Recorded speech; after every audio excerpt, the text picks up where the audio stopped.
and welcome to the Unfamiliar Name Podcast. My name's Jesse Harris. This is my thing. Today, I'm excited to finally dive into a project that I've been thinking about for months. There's this guy that you probably have heard of at this point named Jordan Peterson. I should say Dr. Jordan Peterson. He is a clinical psychologist, university professor, and recently internet sensation. In 2016, he posted some videos that he was just giving his opinion to his general YouTube audience, just processing his thoughts on a controversial bill in Canada, Bill C-16. And in addition to that, he had been posting his lectures on YouTube and had a decent following at the time. But when he posted these thoughts, these controversial issues, he really got lambasted by certain people, and he got found by a huge viewership. Eventually, the next kind of inflection point where I actually encountered him was in an interview with Kathy Newman on BBC, which you should definitely, if you're looking for an introduction, you've never seen Jordan Peterson, that's a great start because it's only about 20 minutes. It's an interesting and engaging interview. And after I watched that, I thought, man, I need to know more about what this guy's doing. And ultimately, if you want to do the deep dive, my recommendation right off the bat is to go find his introduction to the idea of God, which is a part of his biblical series. That's also on his YouTube channel, and that is a fantastic series. And I love that first episode so much. But why am I talking about him today? Well, I'm talking about him for a few different reasons. First of all, I really admire his ideas and the way that he comports himself, the way he communicates himself. And so I've enjoyed, I think I calculated something like 600 hours of his material over the past 4 years. That's quite a lot, but I do, in fact, currently drive for a living. So about 40 hours of my week, I'm listening to books, podcasts, lectures, all sorts of different things, as well as, of course, your general music and comedy specials. Man, those get you through the LA traffic sometimes. I can tell you, please. But I want to talk today not just about him in general. I'm actually reading through his best-selling book, Jordan B. Peterson, The 12 Rules for Life, An Antidote to Chaos. And in the process of reading that, I thought it would be fascinating to do a series of videos about the various rules that he has put forward. These rules came out of a Quora post that he made where somebody basically said, how do you live a meaningful life? And he listed, I think, upwards of 40 rules, 40 maxims that he had kind of come up with off the cuff as he thought through these issues and from his experience as a clinical psychologist. But he's narrowed those down and written what he calls essays on 12 of these rules, 12 of the top rules. And now he has actually 12 more rules for life. That book is actually on my shelf back there. And if this goes well, maybe we'll dive into that one as well. Today, I'm talking about rule number 1, and that is stand up straight with your shoulders back. Seemingly innocuous rule. And in typical Jordan Peterson fashion, he takes it deep. He actually goes 360 million years into the past to explain why stand up straight with your shoulders back should be something that we should take to heart, and to explain what he means by that. Now, I don't think that this, although it can sound a little bit ridiculous when you explain it that way, let's talk about 360 million years of evolutionary history to talk about stand up straight with your shoulders back. I actually don't think that that is a mistake on his part. I think that that's something that makes it's actually characteristic of the way that he communicates himself and the things that he's thinking about and talking about. Because what he does is he talks about seemingly innocuous ideas and rules and maxims and stories, or things that we're so used to that they're almost invisible to us now. We don't even hear them when we encounter them in the world. And he deeply dives into the implications and the evolution, really, of those ideas and why it's so central to the way that we comport ourselves in our culture today. And not only that, but how do we live a meaningful life, right? That's going to undergird everything that he's talking about, especially in this book. So when we talk about this, I want to talk not just, here's a summary of what Jordan Peterson says. I want to talk from the basis of my Christian worldview. I want to talk deeply about how these ideas that he is mentioning actually converge with ideas that are present within Christianity. And so when we talk about this, I'm going to say some things that he says because he articulates himself very well. I'm going to go through the progression of his ideas, but I'm hopefully going to be able to loop that in with the Christian worldview. And ultimately, my goal, as I stated in my introduction, is that we could each be on this journey to discover truth. And not only to discover truth, but to integrate it into our life. So let's dive in. At a typical place, the place you probably are all thinking of, we're going to start with lobsters. Okay, fine. Maybe you weren't thinking that we were starting with lobsters, but Jordan Peterson is famous for the fact that he uses lobsters to illustrate this particular point. He's gotten a lot of flack on one side, a lot of praise on the other. And if you see a lobster symbol on social media, it wouldn't be surprising if that was somehow associated with Jordan Peterson. The memes are great. But let's jump into the reason why he jumps in with lobsters. And the basic point that he's making is actually that we are wired to compete for higher access to resources and recognition. That's my summary of his first 10 pages or so of this chapter.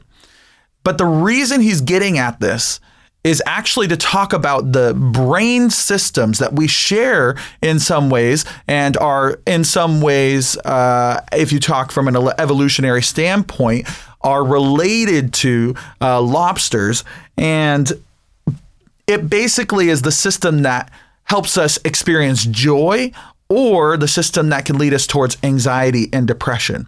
So he's not talking about lobsters in some sort of odd way where he's trying to compare us to competing lobsters and men and women are just animals in this competitive hierarchy. But he's actually trying to do something here where he's linking our neurochemistry and the things that we've learned to our behavior in an exemplary fashion, right? He's using lobsters as an example. And if you look at the language that he used, we can all relate to some far greater than I would have thought possible to the lobsters and their systems. So basically, what he comes to the point is he talks about how lobsters compete in this pecking order hierarchy. And his point that he's making is that the lobsters or the humans who consider themselves to be successful in comparison to those among them, the top dog, then they will actually have a brain change, a chemically reinforced change in the way that they think to feel more confident. And in fact, that will actually allow them to achieve greater success. And then on the flip side, of course, if we have a low lobster, or I put a low crustacean as I was thinking through it, if you're low on this totem pole, then you actually have a chemically reinforced tendency towards anxiety and depression. And if you think about a chemically reinforced tendency towards anxiety and depression, it's probably going to lead you, and by the evidence, at least from lobsters, and then he links it to some psychological studies of humans, that you will actually fail more often. That this imbalance in your brain of success and higher serotonin versus lower serotonin, which is the chemical that he's speaking of here, actually reinforces our ability to either succeed or reinforces our likelihood of failure.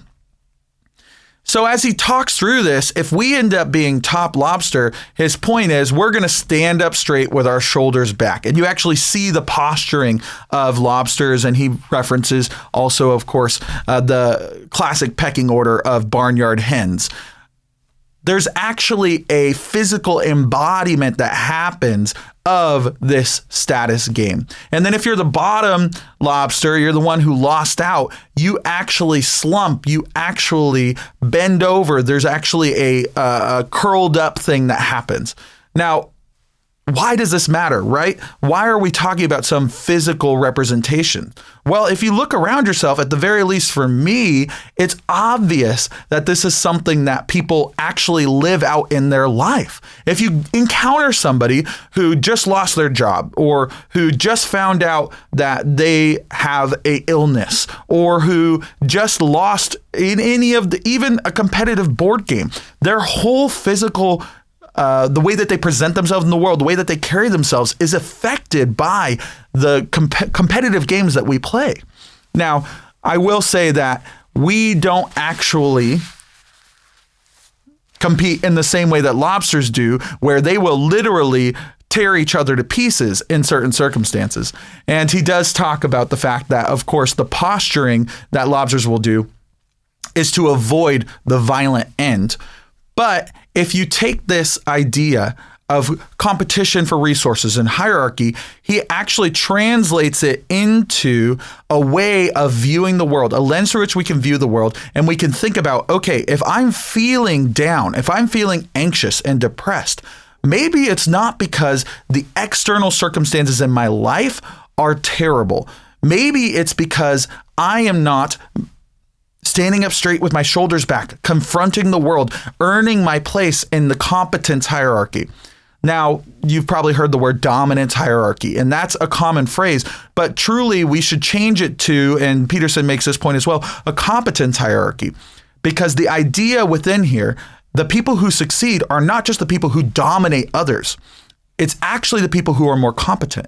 And we see that evidenced in our society. The classic example is you don't see plumbers going door to door intimidating people into letting them come and fix their house.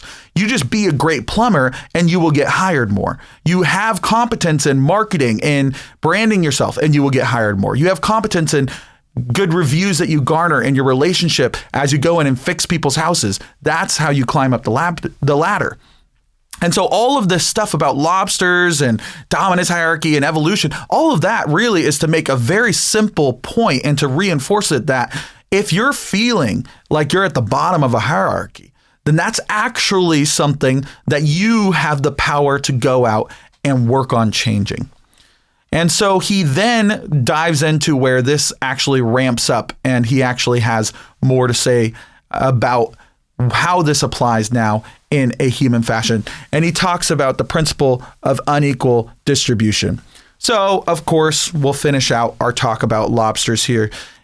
The top lobster gets all the women, all the real estate, and he gets to basically rule his own domain.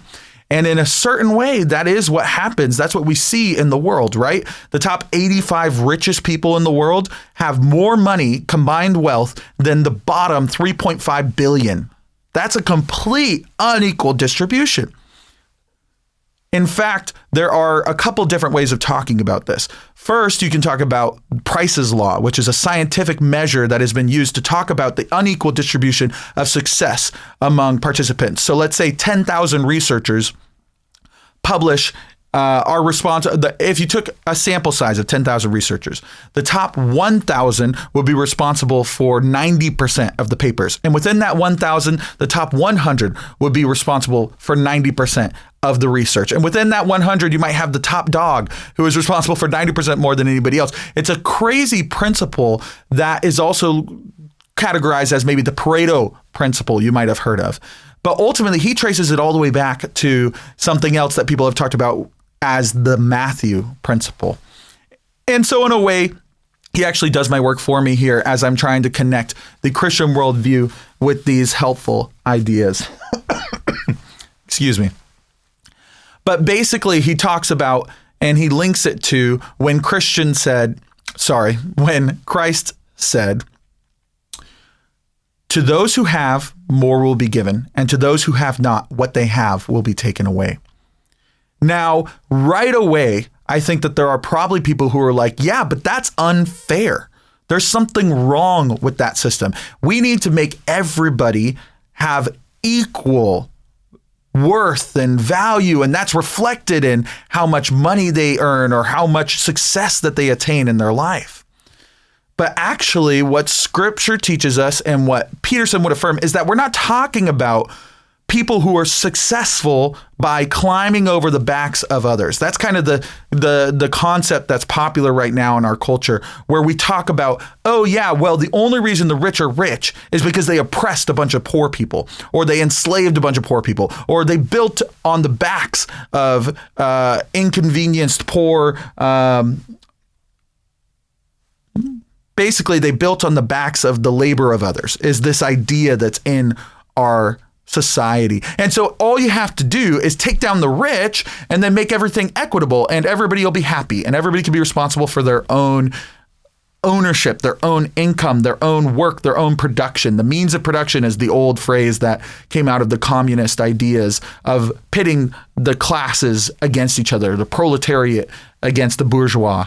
And so if you think about it from that way, what you're really trying to articulate is that actually the world is a zero-sum game. And if somebody gains, then I lose because they gained.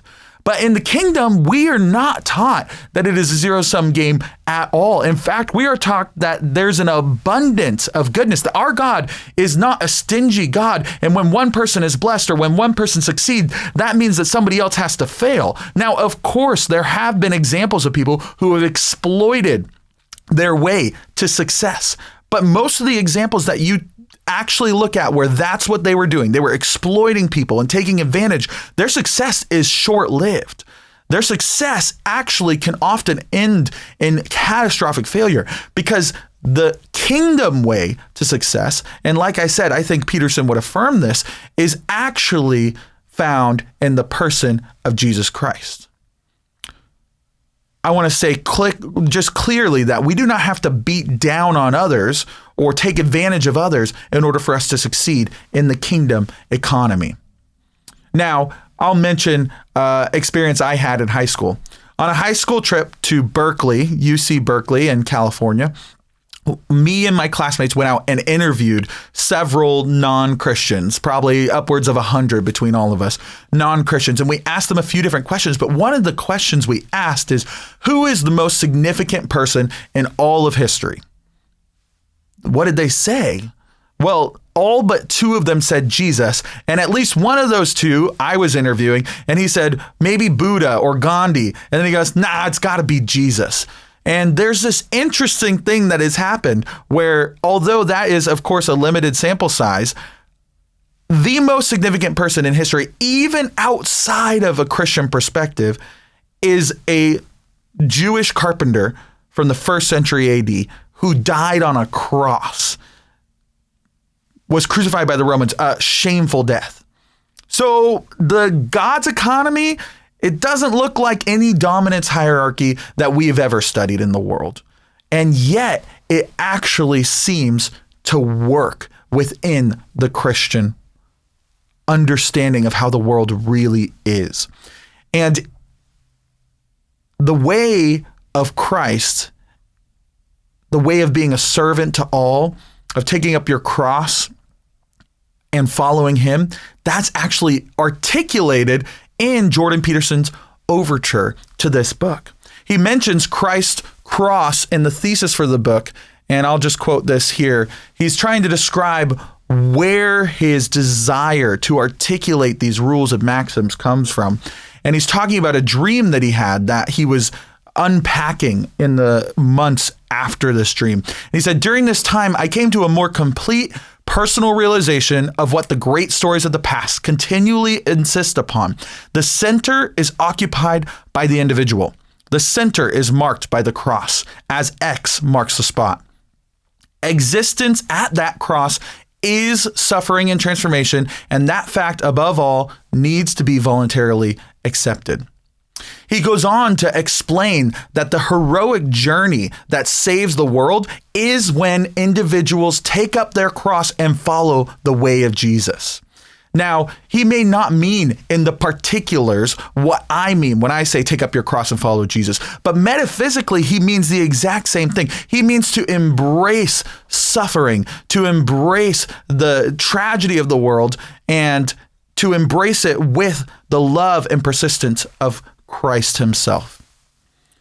So what are we talking about when we're talking about dominance hierarchy or competence hierarchy? We're not just talking about make yourself the best that you can be. That's absolutely the core of it. And if you listen to our culture, you'd think that that's what everybody's telling you to do. But in fact, we're going deeper than that. We're not saying make yourself the best you can be by winning all the fights or by, producing the most excellent thing. That's absolutely a part of it. But at the core of it is actually becoming Christ-like. Now, there even is a further quote that illustrates this. And I'm kind of phrasing my own question to contextualize it so we don't have to read the longer quote. But what is the path to heaven on earth? Peterson says it is through the elevation and development of the individual and through the willingness of everyone to shoulder the burden of being and to take the heroic path. There's a lot there. There's a lot behind this philosophy and these ideas that he's trying to articulate. What is he trying to say when he's talking about shouldering the burden and taking the heroic path? What he's trying to say is follow in the way of Jesus. Try and follow in the way that ultimately embraces the suffering of the world and through death and resurrection transforms it into new life. I don't know if you've noticed, but my logo is a phoenix. And there's a reason for that, because I think that at the core of being is this idea that God has woven into the world of death and resurrection. And so when we're talking about climbing the competence hierarchy, we're not talking about fighting to be number one in your company the way that the world would articulate it. We're actually talking about dying to your desires, submitting them to the higher good, and following the ways that God has set before us. Now, ultimately, what does that mean in the furthering of this book as we go throughout this chapter? Because we've only gone through about halfway through the chapter at this point. What it means is that every tool that Peterson is trying to equip someone with to gain competence, to grow, is not self-serving, but it's actually ordering your world that you might be a part of the society, the culture, ultimately, in Christian language, the kingdom of God that transforms the world, that transforms the chaos in the world into habitable order. So let's talk through where he goes from here, because he's talked about the lobster hierarchy and the fact that there is a real, let's say this, that there's a reality to the dominance hierarchy that's far deeper and far more widespread than capitalism or communism or any of these other worldviews that are trying to explain the discrepancy in the world. That actually the reality of the world, even as articulated by Jesus and Matthew, is that there are going to be people who are disenfranchised, who end up, those who have not have everything taken away. And there are going to be people who it looks like they literally get everything. So he's going to try and explain why that might happen. And the method he uses to talk about that is feedback loops or positive feedback loops. So what happens in a feedback loop? Well, I love audio, so of course I know all about feedback. Basically, what happens is you have a speaker or an amp amplifies the sound coming from the source. Let's say this microphone here. And then that speaker, the microphone, then hears what the speaker is putting out, which is what's going into the microphone, which then takes that into the microphone, reamplifies it, and reamplifies it in a loop that ends up creating that screeching sound that everybody hates. I think probably sound people more than anyone. That's a feedback loop. It's so powerful that it can actually destroy the speaker system if you allow it to go unchecked. So what are we talking about then when we're talking about behavior and feedback loops? Well, he addresses the idea first of what a negative positive feedback loop would do. So it's a positive feedback loop, but it has negative results. That's what I'm trying to say here. And he talks about alcoholics. And this is something that he did quite a bit of research on. And in an alcoholic's journey, extremely simplified, they may drink a few drinks, realize that they have this high that comes from being buzzed or drunk. And then in that process, as they're experimenting, they keep drinking, because you only continue to feel good when you keep imbibing the liquor. Then at the end of the night, they fall asleep, wake up the next morning, have an awful hangover. I've never, of course, ever myself had a hangover. That's okay. A little bit of an exaggeration. I try to be moderate in all things. That's my goal. But let me admit to you live on air, it's pre-recorded, but let me admit to you now, I have most certainly had too much to drink, woken up with a hangover. It is not pleasant. But imagine then that this hypothetical person finds out that, oh, if I just have a few more drinks in the morning, that will stave off the hangover. It's a cure. Then they have a few more drinks to get that buzz and that high. And then they have a few more. And then they go to sleep and they wake up with a hangover. Well, what's the cure to the hangover? A few more drinks. And so one idea or one way that you could talk about feedback loops is this idea of this alcoholic who then gets up in a positive feedback loop where the answer is always more alcohol, but that's actually creating the problem that's requiring more alcohol, that's creating further issues. And you can see that spiraling out of control and even having deadly consequences. My own example might be online shopping, let's say. So you buy something because you need it. It gives you a high as you have done the research and you finally click that button and, oh man, it's coming. And then it shows up and it's not quite what you needed, or it gets you excited, but then it's like, yeah, it's short-lived. It's exciting to have this particular microphone, but you know what? I just saw this video. There's another microphone. Then you go and you buy that and you get a high, and then you're always chasing this high and you're getting it reinforced as you then receive the microphone and you get the excitement from that, but then you're looking for a new thing and you can keep going and going and going. And obviously we know how those work, and we all probably have our own version of what that might look like. Or at the very least, somebody who does. Ultimately, he's illustrating the point that we find in James 1:13-15.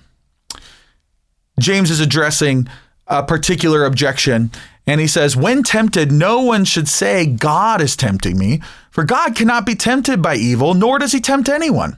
But each person is tempted when they are dragged away by their own evil desire and enticed.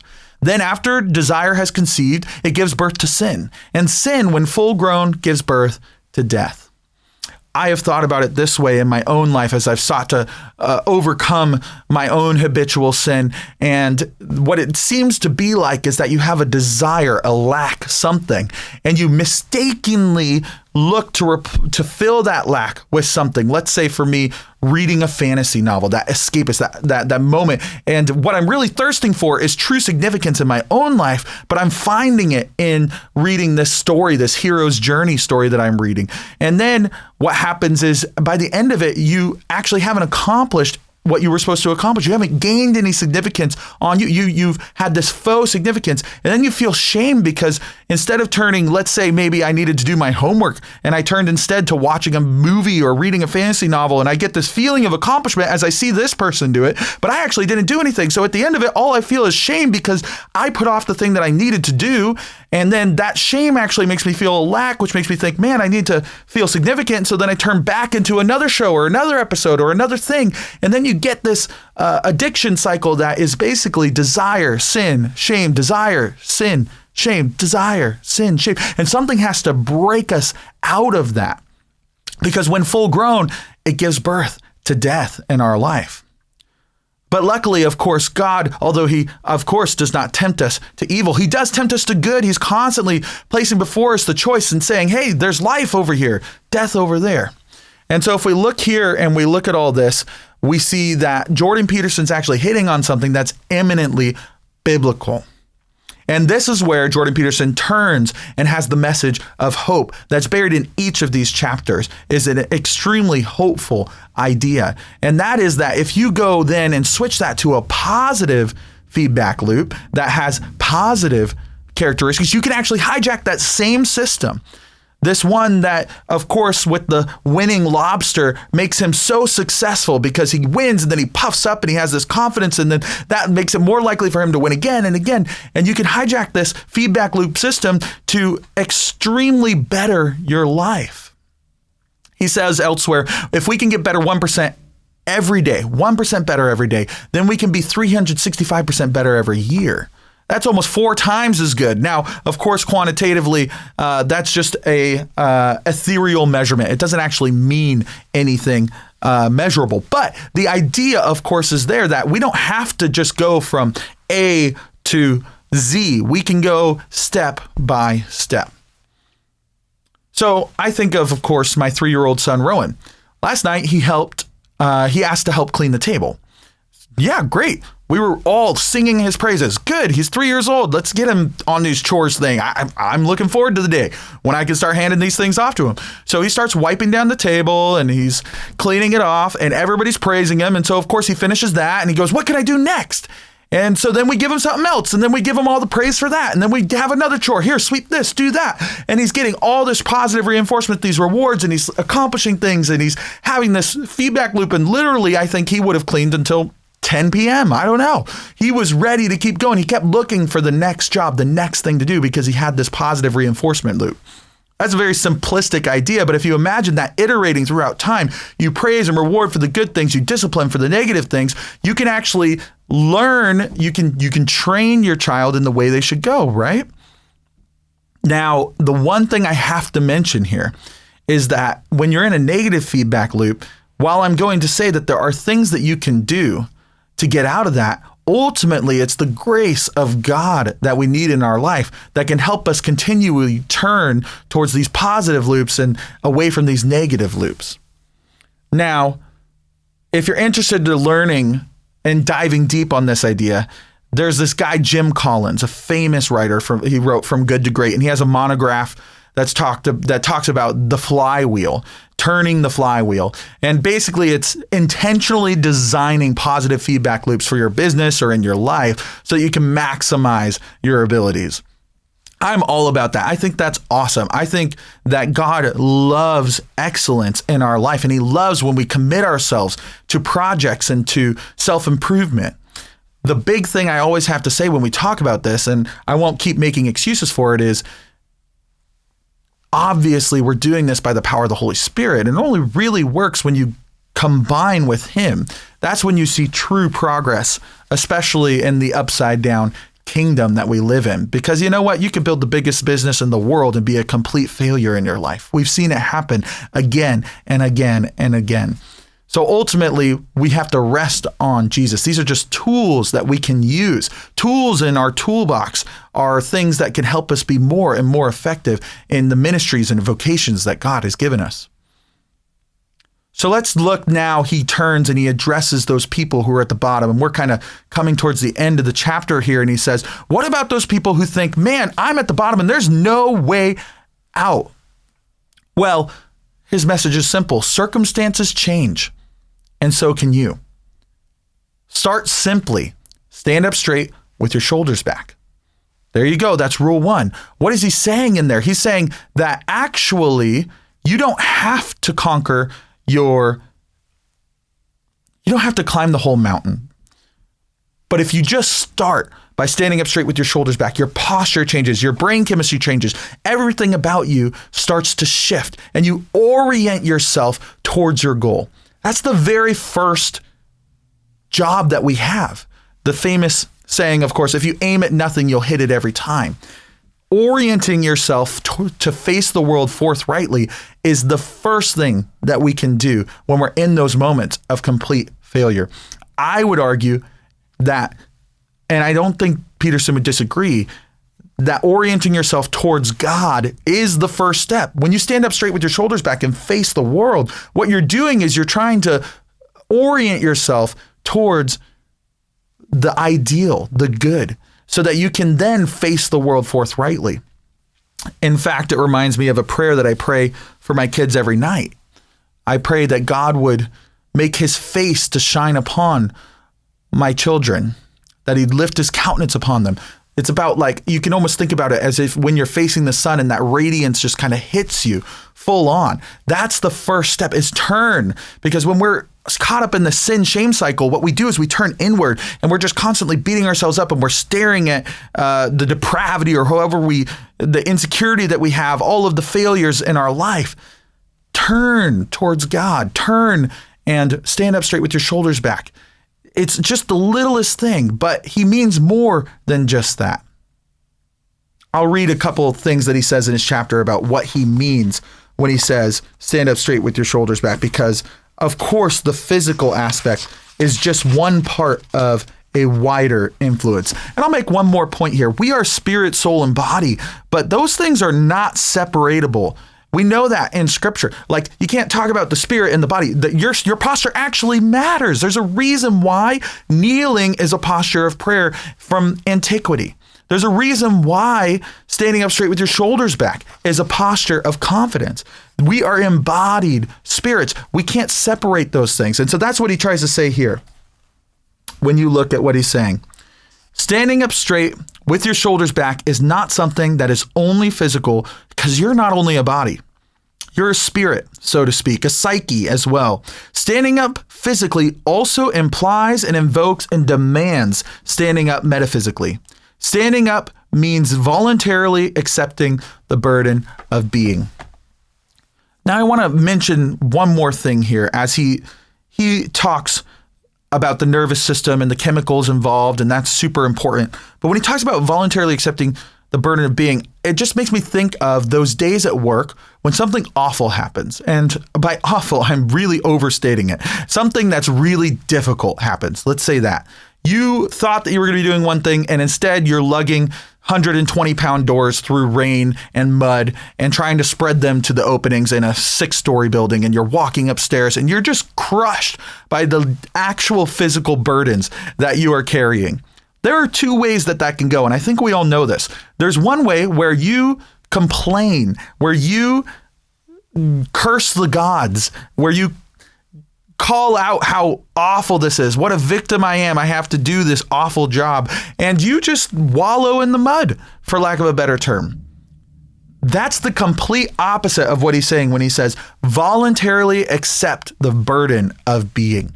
In this simple example, what I'm trying to illustrate is that if you instead, and I've done both ways in my job, I promise you, if you instead say, no, this is what I do. I'm privileged to have this job. I am blessed beyond measure in my life.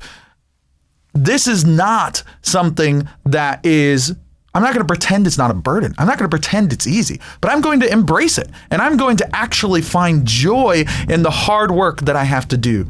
It actually says in Genesis that men are saved by the sweat of their brow. Thank God, because man, do I sweat. But no, there's an idea in here where we can actually embrace what God has given us, even in the middle of the difficulties. And by no means do I want this to be something where I dismiss the tragedy and malevolence that we encounter in the world. But I do want you to see, hopefully from this simplistic explanation, that voluntarily enduring and embracing the suffering that comes our way can completely transform the situation.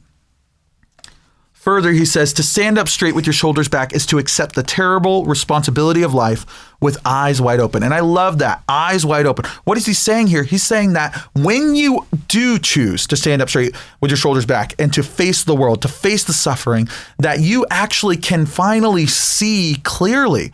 The people who are always focused, they're always inwardly focused. Man, poor me, awful me. Oh, this is so hard. This is so terrible.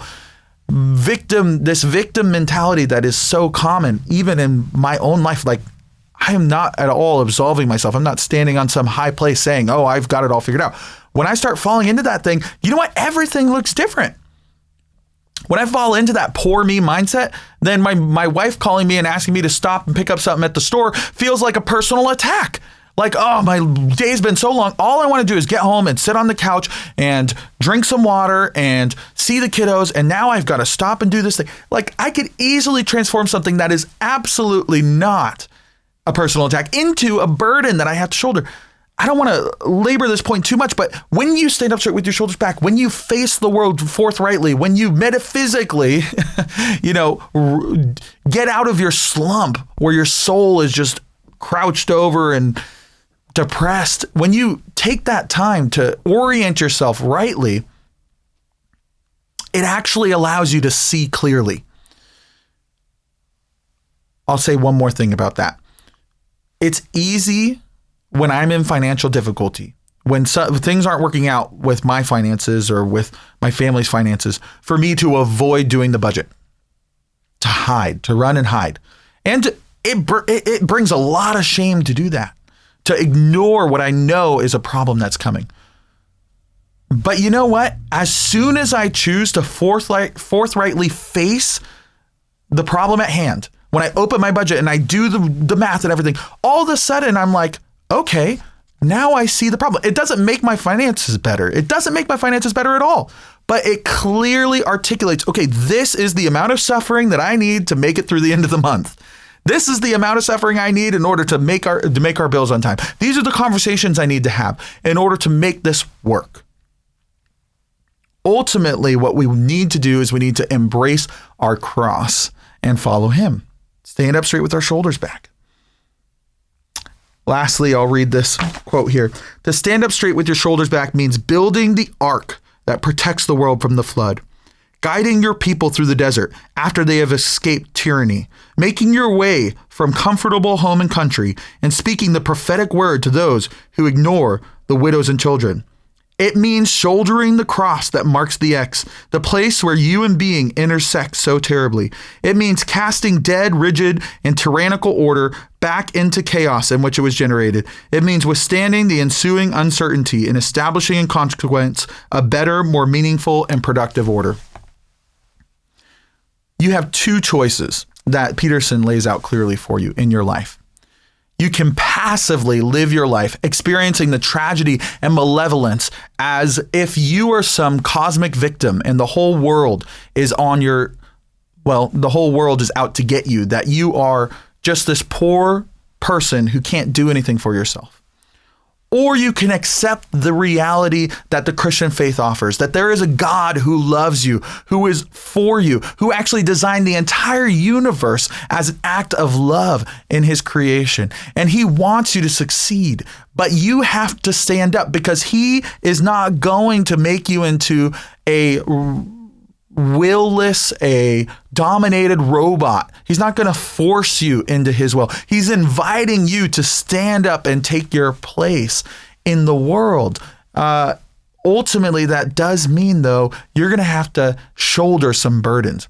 So your second option, besides passively living through the world, experiencing tragedy with no sense of personal responsibility or control, your second option is to actually embrace that you are responsible for where you are at.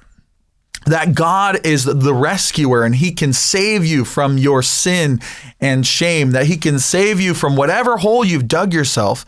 He can actually bring you out of that. But you know what? It takes you accepting the responsibility. It reminds me of when I was a kid because, man, I hated to accept responsibility when I did something wrong. I was always telling people how it was the other person's fault. It was that person's fault, or the teacher didn't hear me correctly, or this happened or that happened. And I was always trying to talk myself out of the situations. Little did I know, if I just said, man, I messed up, I'm sorry, the whole thing changed. When I took responsibility for my own actions, no matter what the other person has done. I'm trying to teach this to Rowan and Ruby. Rowan, what'd you do? I smacked Ruby in the face. Why'd you smack her in the face? She bit my arm. You don't get to do that. It's not Ruby's fault that you hit her. This is so simple, and yet, man, I find myself still falling into that trap. When something goes wrong, woe is me. I'm trying so hard, and now this has happened.